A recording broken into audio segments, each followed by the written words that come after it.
For more on this, let's bring in David Webb, host of the David Webb Show on SiriusXM Patriot, and civil rights activist Dr. Alveda King, the director of the African American Outreach for Priests for Life and the niece of Martin Luther King Jr.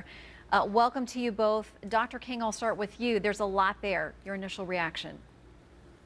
My initial reactions, I'm glad that Bill does recognize that it is the president's job and responsibility to advance this conversation about race. I do want to remind the president that my uncle, Dr. Martin Luther King Jr., said that we must learn to live together as brothers, and I added sisters, or perish as fools. And in order to be brothers, we must admit that we are one human race, Acts 17:26, one blood. As to Bill's comments about the African American family, I agree.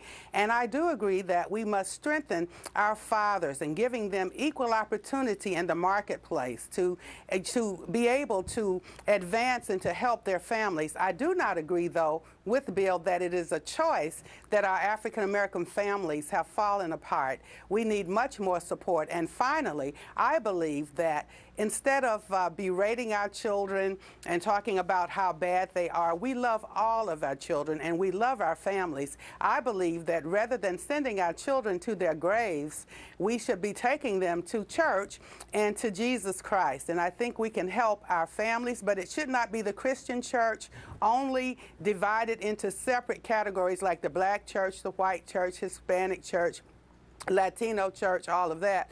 But it should be the Christian church, period. And so as Christians, we must learn to live together as brothers and sisters, or indeed we will continue to perish as fools. And David, a lot of conversation there about fathers, about the family core in the African American community. Bill cited a number. He said 73% of children now in the African American community are born to unwed parents, and he expressed great concern about fathers' involvement here. How do you begin to have those conversations within the community, David? Well, first, maybe we should make Bill O'Reilly the president of the NAACP, and that would be a starting point. And it's not equipped to be taken lightly, because the leadership is what I'm talking about. There are some things I absolutely agree with because it comes to accountability, responsibility, the culture, and the reality that we deal with in this country, in all communities, but in the black community.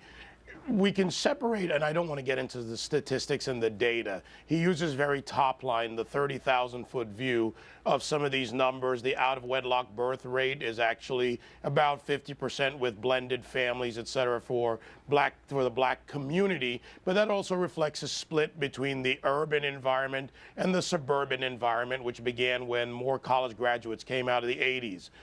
Overall, we have lost our way when it comes to the family structure, and the family structure that then is followed by the educational structure. We have a generation of parents, biologically, they may be parents, but educationally, they weren't always the best qualified parent. And we see that playing out in the younger people when we talk about the influence of Hollywood, their idolization of basketball players, rappers, football players, when in fact there's much broader in this American mosaic, a variety of people to choose from. So, and by the way, to go to Dr. King's message about church, yes, the family culture is important. Yes, the church structure is important. But here's the reality. If church was the only solution, and I don't think she proposes that, it's one of the facets of this, then we should have a new busing program to bus them all to church. What we need to do is get the black community to buy back into the value proposition that is America, that is our success, that is made others, regardless of ethnicity, a successful part of this country. And we've lost that, and the leadership has failed. The president may be able to open the door with a microphone, but it really has to be held at the community level. We have to put aside the leaders and those that claim to be leaders and sit down as families and as people and begin to have honest, real, and open conversations. And I want to bring Dr. King back in. Please go ahead, and then I've got a quick question for you. I'd like to add quickly, there's one of the young ladies, the twin girls on Sister Sister, and one is married to a Fox News commentator as well, but she said that she waited until she was 29 years old to have sex.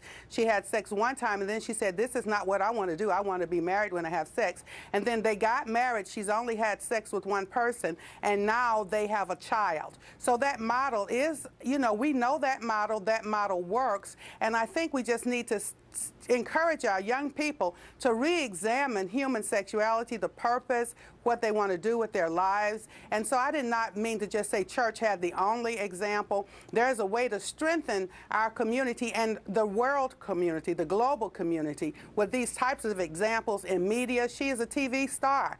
And so we do have to have better music, better examples in our film and all of that. I agree with that as well.